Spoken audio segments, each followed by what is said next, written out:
Thank you all so much for coming out. Happy Friday.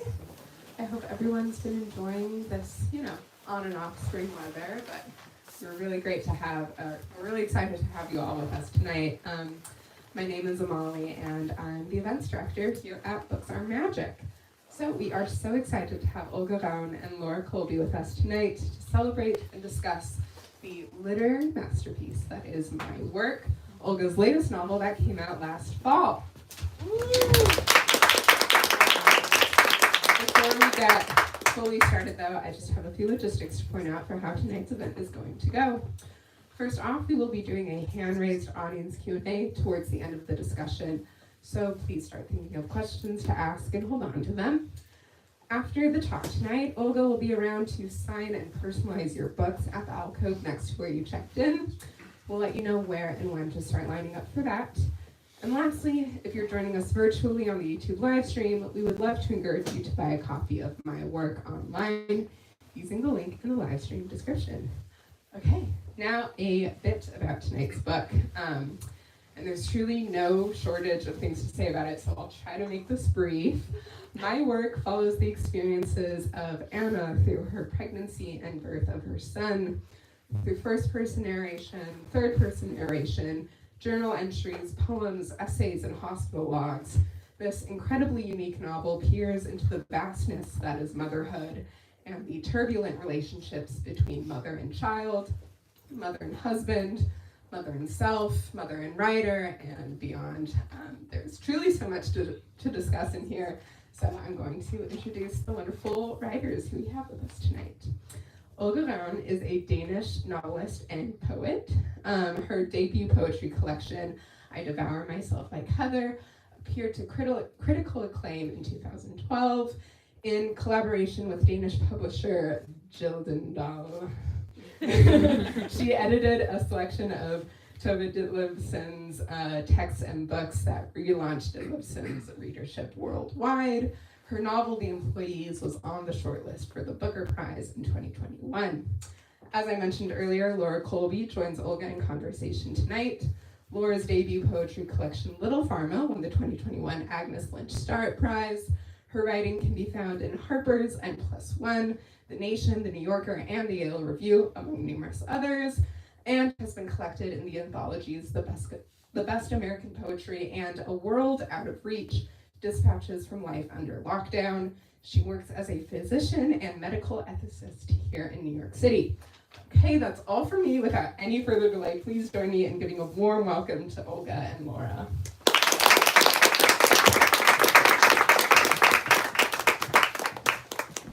Okay, I will just start by reading, and I don't know, I like standing up. I'll just read like 3 pages. I find like people really in general hard to understand. So going to like another continent is very overwhelming. And I've been here since Monday, and I feel like I'm doing okay, but there's like some sort of, I don't know, no Scandinavian goblin like that I struggle with while I try to like understand all your social little codes or big ones. And so I planned that I would read this short excerpt over here, and then I went to the bookshop in Spring Street, and I was confused and stressed, and I began having like these compulsive thoughts about this is a too European excerpt. And maybe it's not at all. So please tell me after the event. Or maybe not, I don't know. I'm gonna read it now. When she thought about it, all her problems could be traced back to that bitch at childbirth class. All around the table sat pregnant women with their husbands. They were only couples, most of them a little older than Anna and Axel. It was the most heterosexual space she'd ever been in. The midwife wore a bright blue shirt dress and a long gold chain around her neck. Contractions accompanied the anxiety. "Are you okay?" the midwife asked. "It's just Braxton Hicks," said Anna, sweating. "I could tell. Would you like to lie down for a bit?" The midwife gestured towards her bed under a chart illustrating pelvic expansion. The muscles of Anna's stomach tightened. With each contraction, it hardened. She felt dizzy and hot and nauseated. Her lower back and neck hurt. She didn't know where the Braxton Hicks ended and the anxiety began. Maybe they were the same thing. The midwife continued her lecture, something about breathing. Axel sat on his own at the table and paid close attention. Anna saw that he was taking notes. All the couples appeared to be in their 30s and had their lives and finances in order. They had steady jobs, and many had cars and investment pieces in their homes. They bought the latest design and had spent several years prepping for Project Baby. And then Anna noticed that all the couples in the room were rubbing their faces with their banknotes. They rubbed them all over, and they bought all the 100% organic cotton cloth diapers their hearts desired. And they bought swings and natural rubber pacifiers and lambskin rugs. And they bought handmade mobiles with filth clouds to hang over the child's crib. And they bought aromatic oils to prevent stretch marks and to soften the perineum before childbirth. And they bought lanolin wool nursing pads. And they bought the highest rated car seats. And they bought big, enormous, atrocious coffin-shaped monstrosities, baby carriages. Suddenly, Anna understood her mother better than ever before. The midwife said, "You men shouldn't expect to have food on the table as usual when you come home from work once the baby is born. It's hard work taking care of a newborn. How much time do you think women spend breastfeeding per day? Take a guess." "An hour?" ventured one of the men with an unsure smile. "No," the midwife practically shrieked in triumph. "What do you think?" She had turned toward Axel. 8 hours? "Yes, that's correct," she said, disappointed he knew the answer. "That's a whole workday."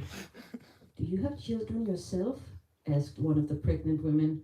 "No," the midwife replied, with a click conjuring a PowerPoint slide on the wall behind her with the alarming title, "Sex After Birth." "Sex after birth," she screamed. "Don't worry if you don't have sex again until 6 to 8 months after giving birth." Next slide was word art. Anna gulped. A drawing of a red-bearded man in a Fred Flintstone costume on a desert island. Next to him, a crab with eyes on stalks and a big smile on its face. A crabby smile, a crabby face. On the other side of the slide, another island on which stood a woman with a black bob and a pink heart in her arm, so big it nearly eclipsed her. She had been drawn with a sheepish, apologetic grin. Between them was pasted a picture of the Golden Gate Bridge.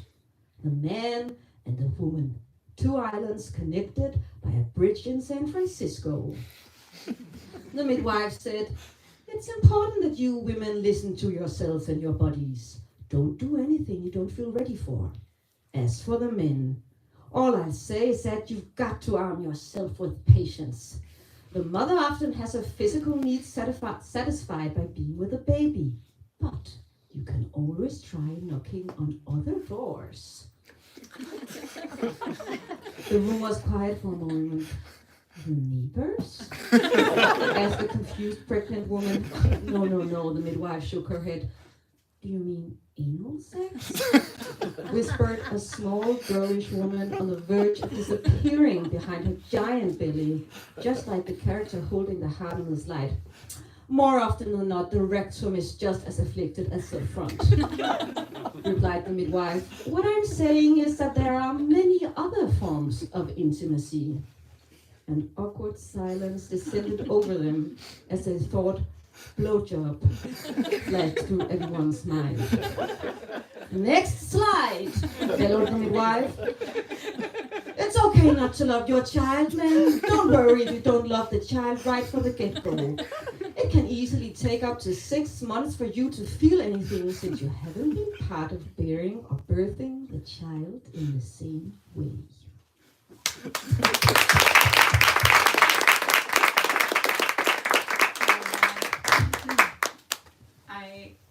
I am so glad you read that passage. I was really, really hoping you would, and if you That's cool because oh god, the blowjob line. And I think it, we're going to get into some heavy stuff, so I feel like it's helpful to let readers know who haven't yet gotten to enjoy your book that there are so many devastatingly funny parts in it, and I think that speaks to the project's incredible control that you have, that comedy is quite hard to write because the timing is everything, and clearly you're kind of using your faculties as a poet to kind of keep that pacing just right, and I think that the book as a whole pulls off this incredible feat of at times feeling like a completely unmediated torrent of experience, but then passages like this reveal that it's actually this really finely wrought thing. And so I wonder if you want to talk just in the broadest strokes about the construction of the book, because for those who haven't gotten to read it yet, you move very deftly between more conventionally structured prose, and then these beautiful, tightly controlled, short-lined poems. There's some playwriting or drama. There's some medical notes or kind of simulated medical notes. So it's this incredible assemblage of different genres, and I'm curious how you discovered that form, or rather multiplicity of forms, and how that came about. Thank you so much. Well, I knew that I wanted to write a lot of genre because I do that. I'm being less and less interested in like genre, but I just put novel on the front because then it's easier to sell. But I had problems because while composing the book, it was quite difficult not to have like one genre win, and that would most of the time be the prose. So it would have like more authority, and that would somehow lessen the force of the other genres. So it was really a balancing act, especially when you introduce the reader to the book for the first maybe 50 or 100 pages. I really had to show the rules.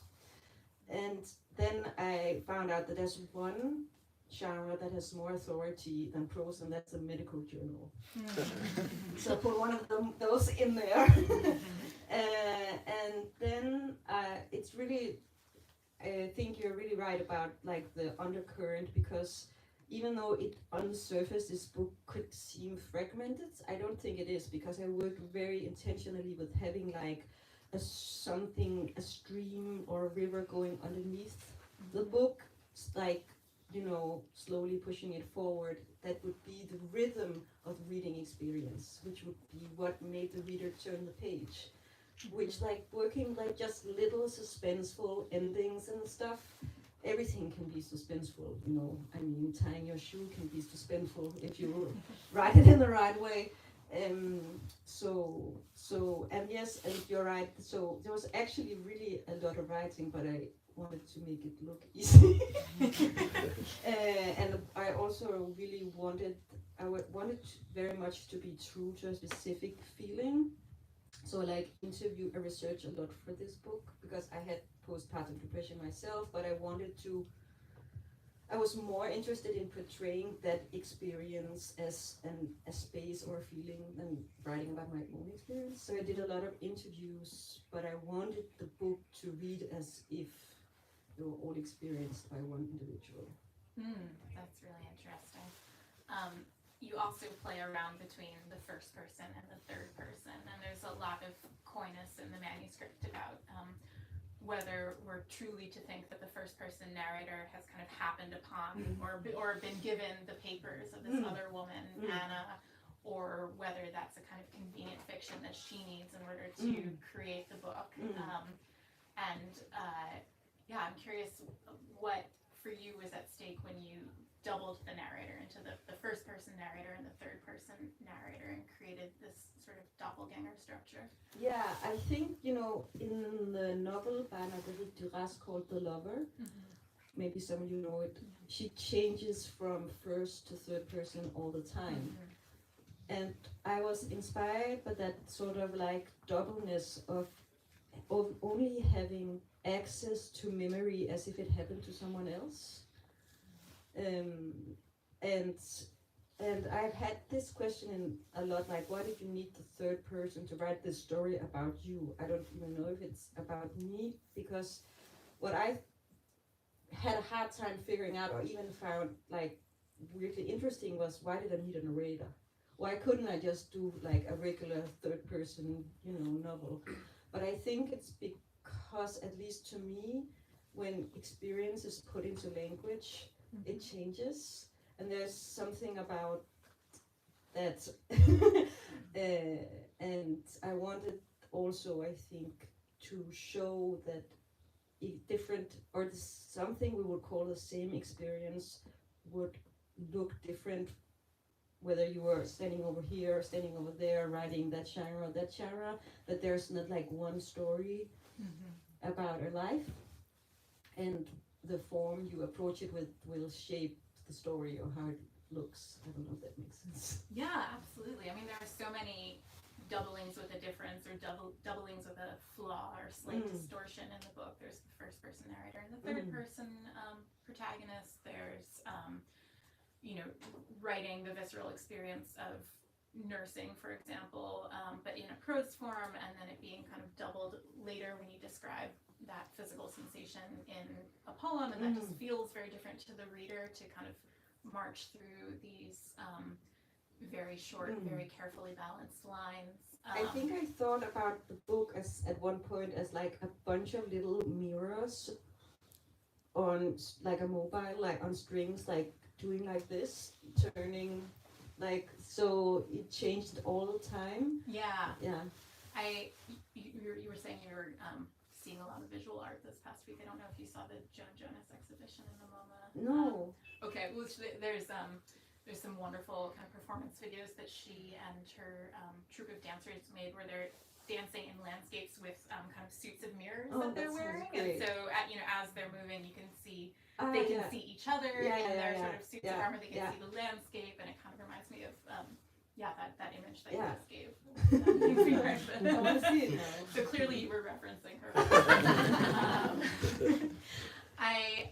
Another kind of doubling with a difference is the man and the woman, the narrator and her husband Axel in the book, and I think he's Swedish in the book, and my understanding of Swedish and Danish culture is that they're and language is that they're very similar but not the same, and so that creates just like a little bit of slippage where they're just slightly foreign to each other, or there's something about each other that's kind of getting miscommunicated or getting messed up as it kind of moves through that medium of the sort of translation leap. And I don't know if that's something that you were thinking about, of them being just slightly off kilter with each other. You're right. I hadn't actually thought about the Danish and Swedish but you're really right that they're really trying to be on the same page, but they're on two different ones. And I mean, Danish and Swedish people love to talk shit about each other. And also about the Norwegians. And I think that in Denmark, Swedish people have like a reputation for being like very politically correct. So I think I was also, when I wrote this book, I had no idea it would ever be translating to languages. I was writing only for Danish readers, maybe some Swedish ones. So I wrote up against that stereotype, I think, also. But yeah, I guess you're right. It underlines that they're coming from one of the main conflicts between these two characters is that they start off thinking they want the same thing, and they have like a deal. We're gonna have this life together. We're gonna have this romantic union together. We're gonna have a child, and it's gonna be like this.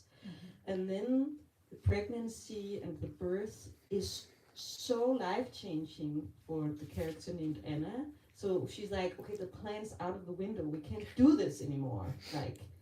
But Axel is still believing in, I don't know, the identity they had together before this event.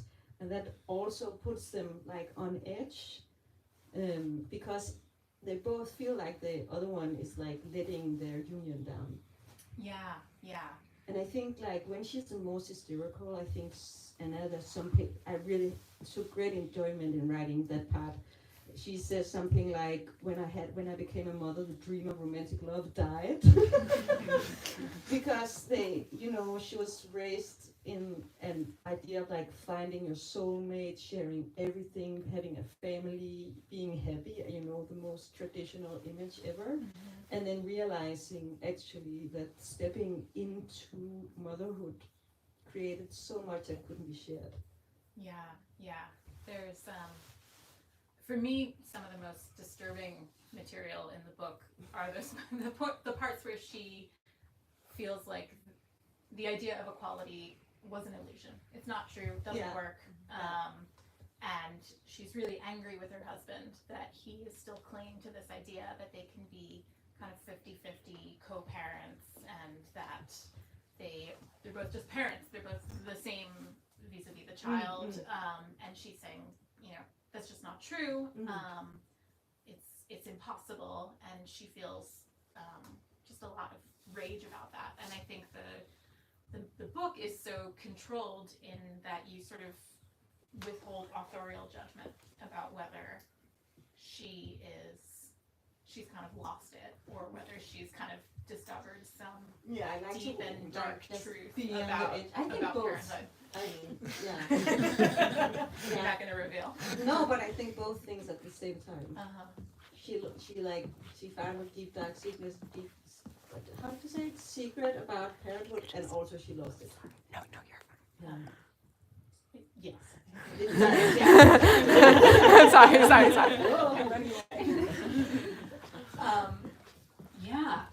And also because those two things are like two sides of the same coin. I mean, sometimes you can realize that something about how society works, or how like the social game works. Right. And if you actually look at it, you can see that it can be dismantled very easily, and that's very scary, but you continue. Right, it's a construct, but also we kind of need it. Exactly. So, yeah. There we go. There's a really great passage about the difference for Anna between bottle feeding and breastfeeding, where she talks about how when she's bottle feeding, there's just enough separation from the baby that she can actually think, and she can actually have feelings, and including the capacity for boredom or just like not being so into it, but also for kind of great joy and the ability to really see the baby. And when she's breastfeeding, she's so deeply in the experience, so deeply present for it, that she can't really think or feel anything. And it's kind of this tricky trade-off, because she kind of wants the engulfing imminence of like just being swept up in the present tense of experience, but that's also a space in which she can't really formulate thought or really have any objectivity. Yeah, I think you're really pointing to something very central to this book, which is going back and forth on the experience of like the loss of self as something incredibly wonderful and something really, really scary, like stuff of horror movies. And that's one of the examples, and just for people who haven't breastfed in this room, I guess some of you haven't tried it. And especially in the first month, for the milk to come, you're not just having milk coming from your breast all the time.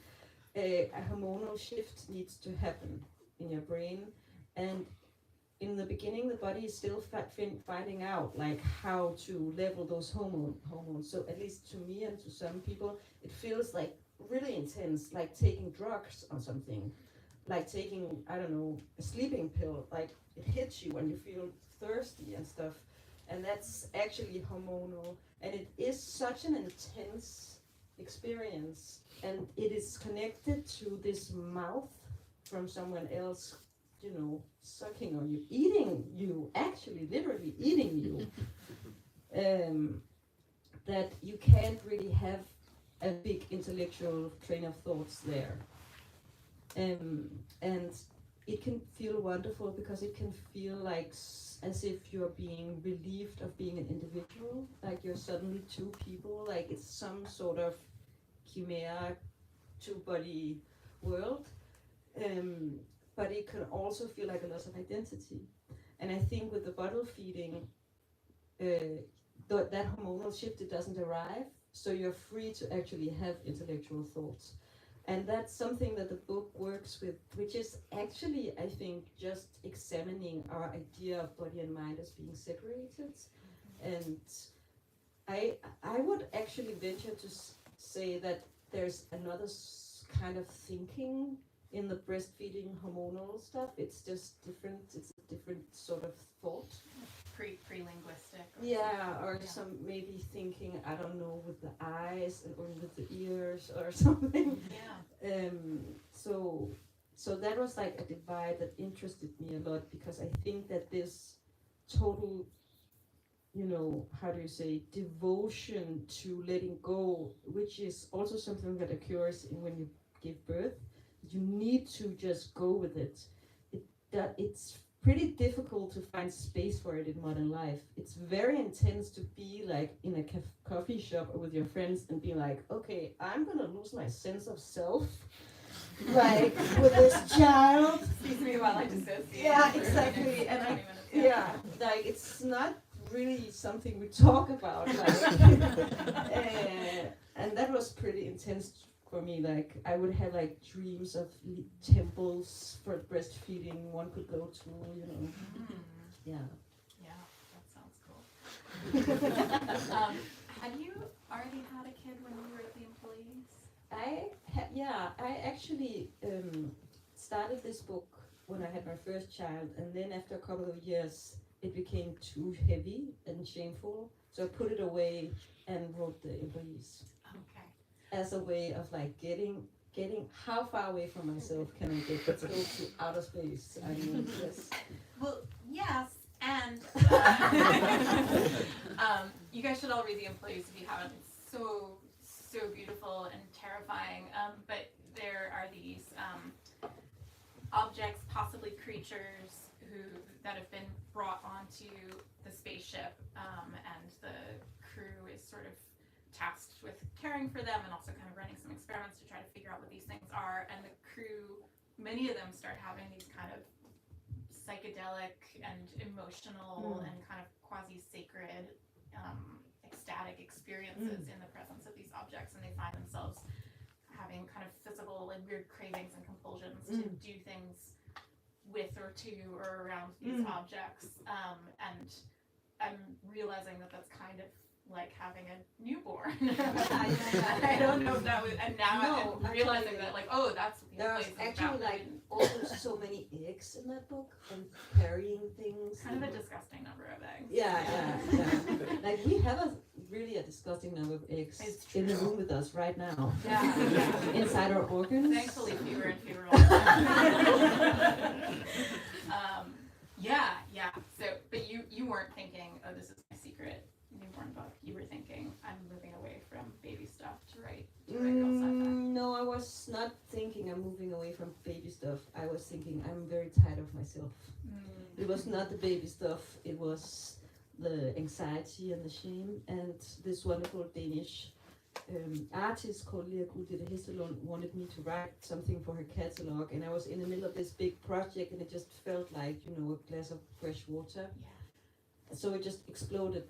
And I think that there's definitely a kinship in examining what it means to be alive. And when I had my first, some of you have been to my other talks here, and I'm saying the same thing again, but I'm sorry.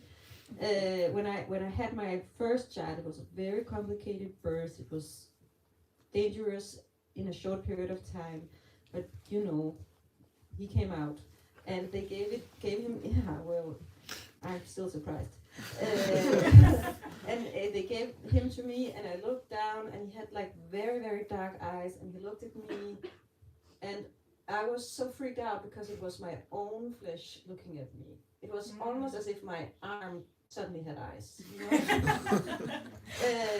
And I was so weirded out, and I looked up and I felt like, okay, everything actually is looking at me. I always knew, but suddenly I can see it. So there was like an idea of if if a piece of flesh can rip off my body and become an individual. I'm not really sure what an individual is anymore. And that can be like a very, very scary thought, but it can also be a beautiful thought that we're actually part of some sort of collective. And we belong together, and I can actually take part of my body and put out into the world, and it will survive me and have its own thoughts, and that's crazy.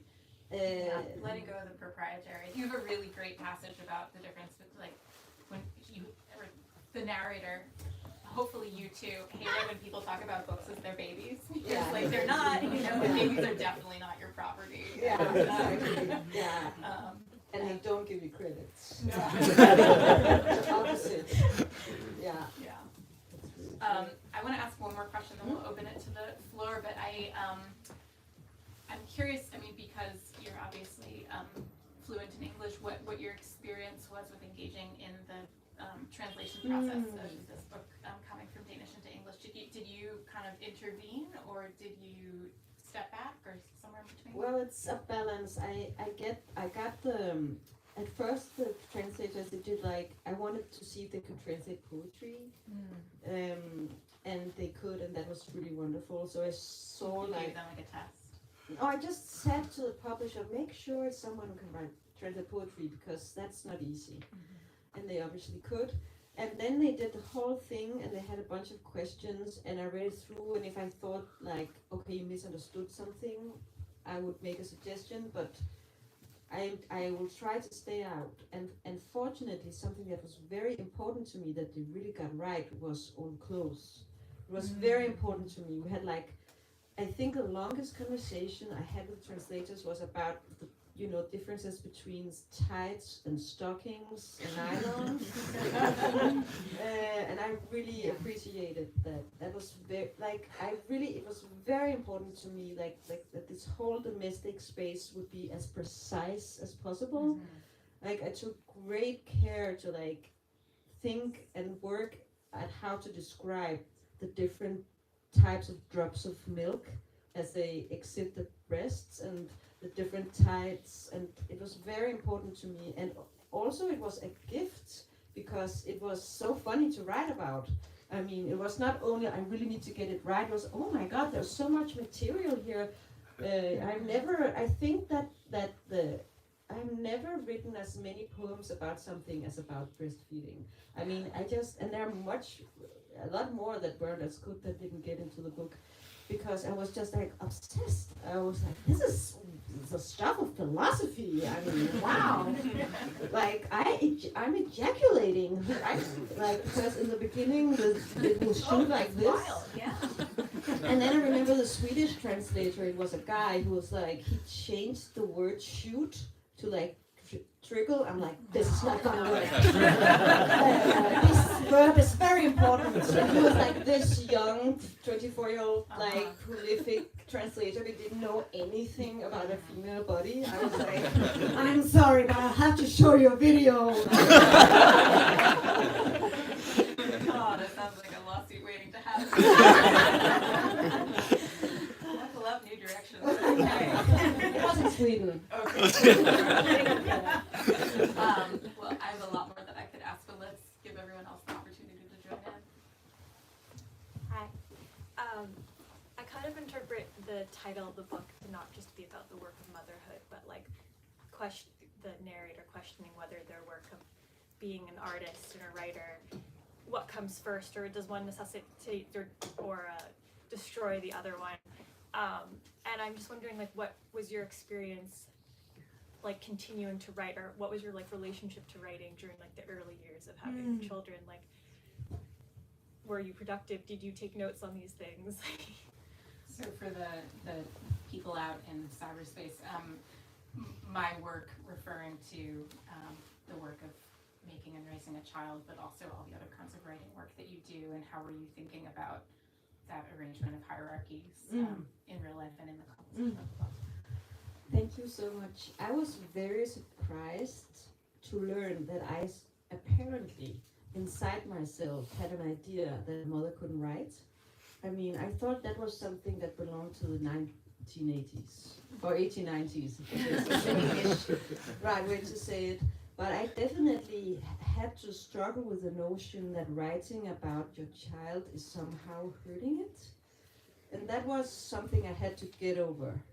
And I got over it, and it's wonderful here.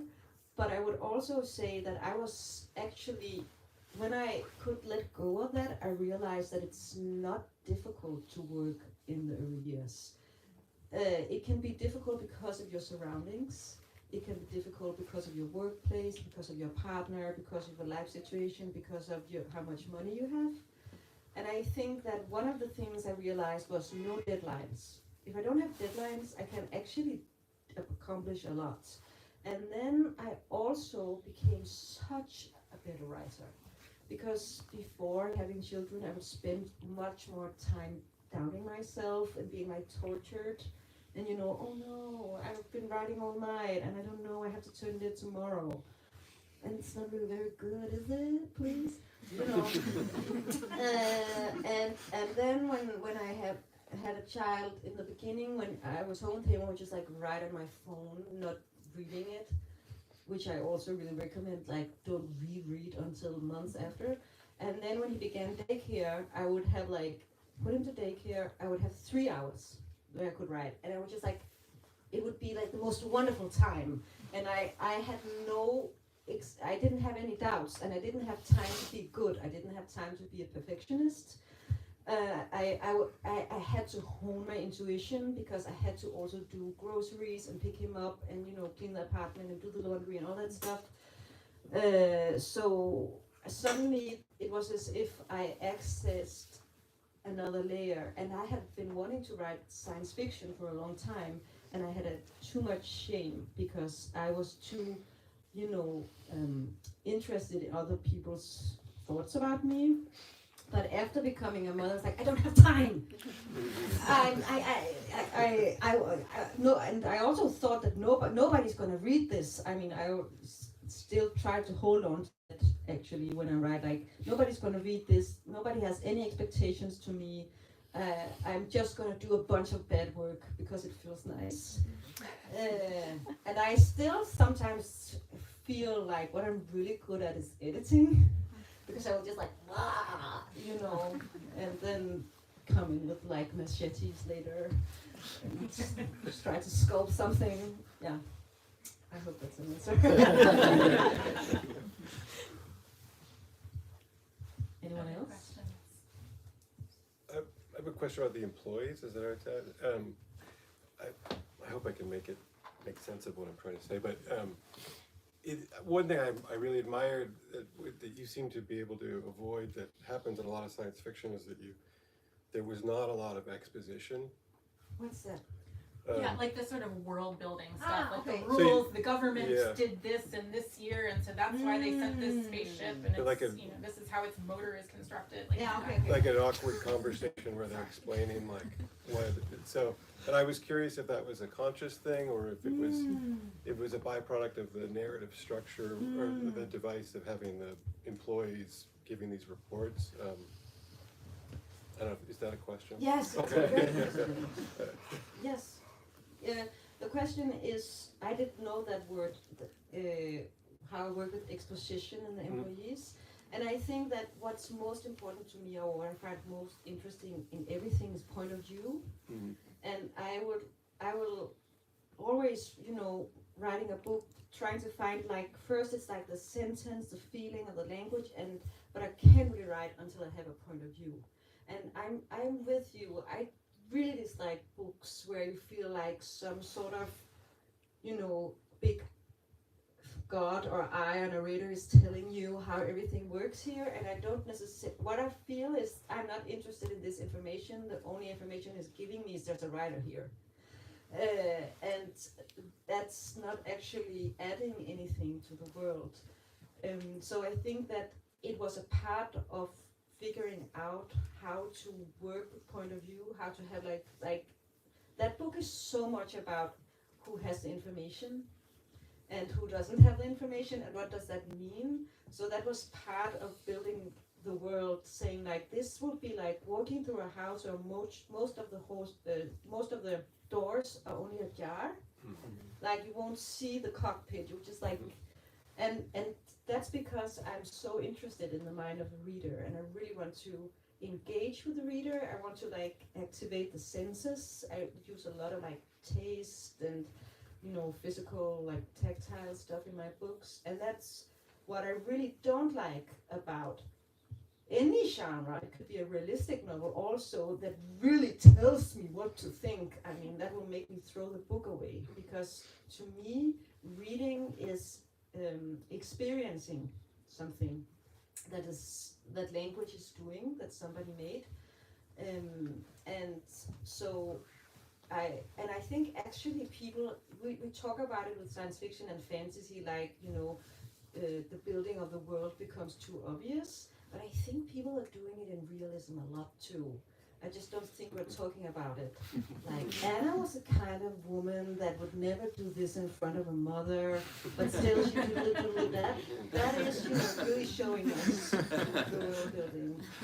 Yeah, and you're very careful when you do include, the sort of clinic notes or something like that, that it's not reduplicating or explaining something that we see about Anna. It kind of, it's its own separate space. But I like to write just at the edge of what I know myself. I think it's mostly pretty boring to know what I'm going to write.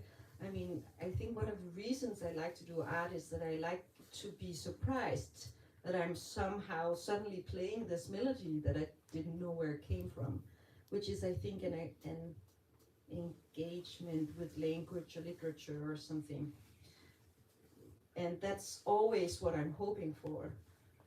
So I'm always, with the employees, I always wrote, and with my work, up against what I knew, like trying to just, cast a little more light into the darkness of this, and being at the same level of information as the reader.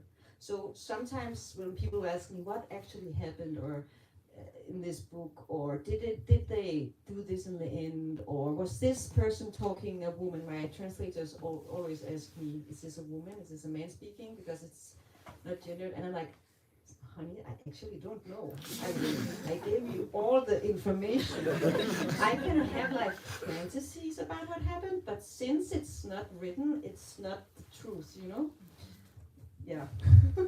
I think that not knowing where you're going to land a particular sentence or paragraph or chapter or book relates to what you were saying about just the act of writing while parenting. That you're not really sure whether that's going to work or when it will work, and how those things are going to fit together. Maybe that's the liberation. Yeah, I rarely work with that, like an outline. That's really something I don't do. I sometimes I will have like a destination. I feel like when there's like 50 pages or 20 pages or 10 pages left, I would like to be sort of here, and it's almost more a feeling than an event, and I never end there. It always ends up being something else. Yeah, you're right. Perhaps that's true to parenting. Otherwise, but on the other hand, I did try when I collaborated with people where we worked more traditionally with the outline. I also find that sort of almost easier, because it's like doing a Sudoku. Like, now we're reach sequence 5, and this is where, but it's not as vibrant for me, and it's not as pleasurable to write, I think. Yeah, that makes sense. Right, it's a kind of puzzle logic as opposed to an open-ended dispersal of logic. Yeah. Other thoughts? Two more. Two more. Don't be shy. Hi. Hi, Olga. I love your book. It was such a joy to read. I think there are more and more stories around early motherhood, which is so important and so fascinating. And when I experienced early motherhood, I asked the mothers around me for their stories. and no one remembered. My mother didn't remember. My mother-in-law didn't remember. My friend who was 5 years old had no idea what I was talking about. So I'm wondering, like in her experience as an artist who obviously uses memory, how do you deal with memory loss as erasure? Like you're saying that Anna and Axel's plan got erased when the baby arrived. But then what happens when your actual memory, what happens, get erased as well? So we're talking about the problem or phenomenon of people, mothers in particular, forgetting what the early months of parenthood are like, and what do you do about that, the way that it falls away? I think that's so interesting. I read about this research project about the gray brain matter and how when you breastfeed and take care of a small child, the gray brain matter becomes less. Right.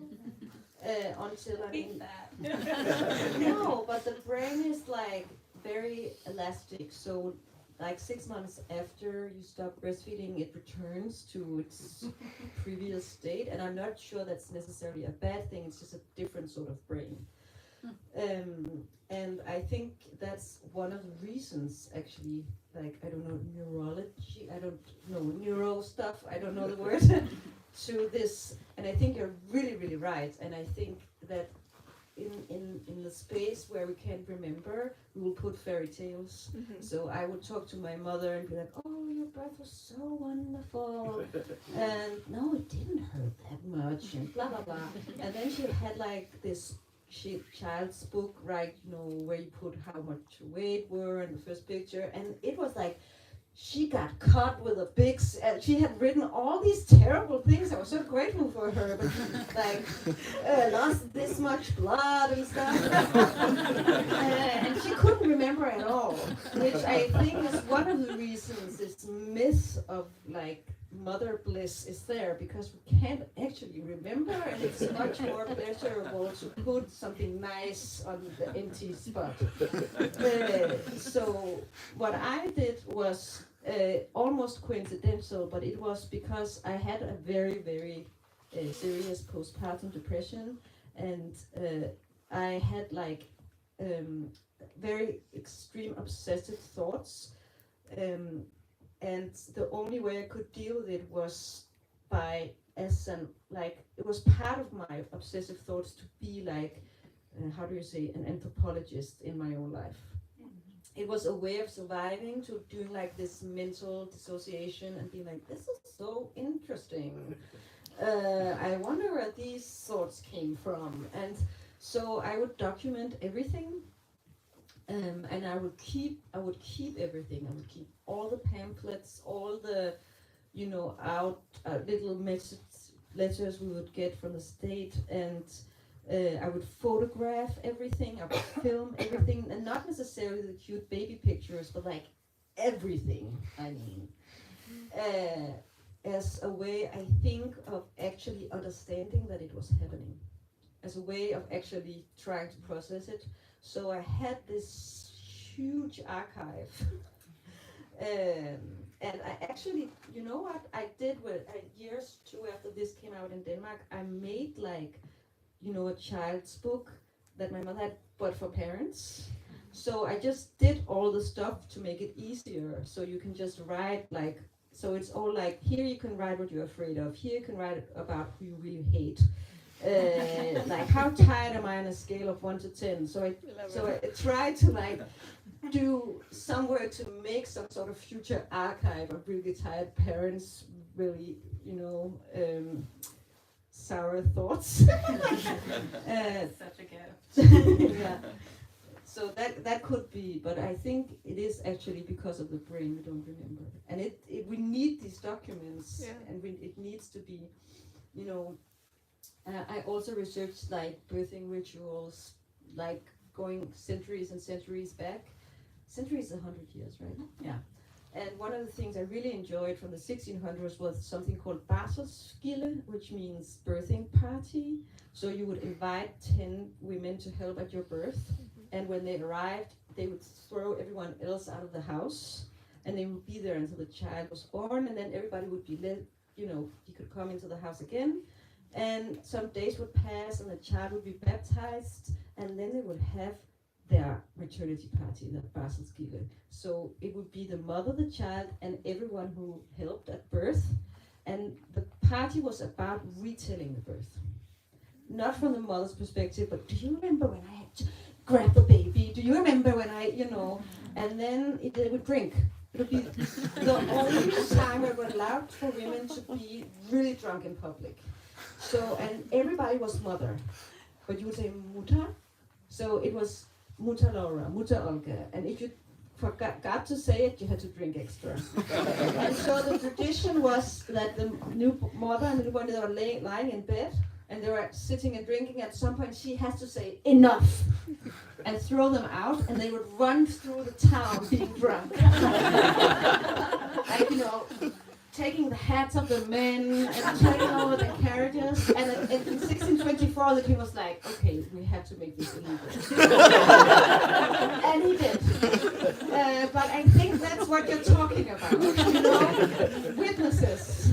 So maybe your brain is, becoming less gray, but then your friends, they can tell you, oh, but don't you remember that you, shat on the floor or something? So yeah, I'm really very critical of hospital birth. That's a long talk for another, but I think we need witnesses, because I don't think we necessarily can remember ourselves. Yeah. Let's bring that thing back. What Yeah, let's bring it back. I think my 15-month-old, I'm like still in the window.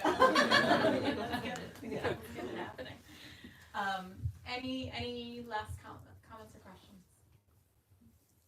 Okay. Well, thank you so much. This was a blast.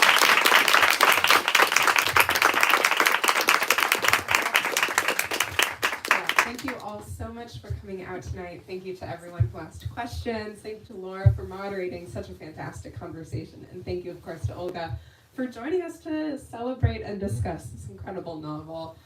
So just a few final reminders before we wrap up. If you're still with us on the YouTube live stream, you can buy a copy by clicking the link in the live stream description. For those of you with us tonight, if you haven't gotten a copy already, we have plenty of additional books available at the register where you checked in.